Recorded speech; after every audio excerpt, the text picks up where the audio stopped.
Hi guys, so in this video I'm going to walk you through on how to obtain your CIPC company registration documents.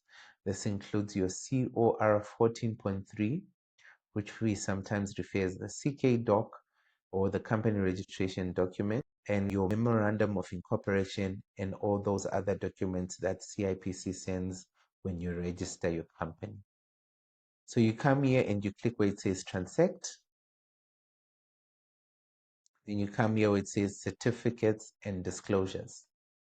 So if the customer code for the company you're doing the request for is not linked with the director, then you will be charged a 30 Rand for this application. So you click here where it says incorporation documents, and you come here and you enter the enterprise number. This is the CK number, the one that starts with the year, then followed by the 6 digits, then 07 for companies, 08 for non-profit companies, and the other companies. So you click there where it says generate certificate.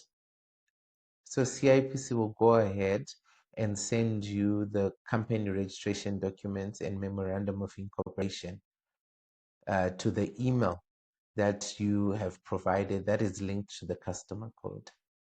So join me in the next video as I walk you through on how to update your company's registered address with the CIPC. Thank you. Please subscribe. God bless.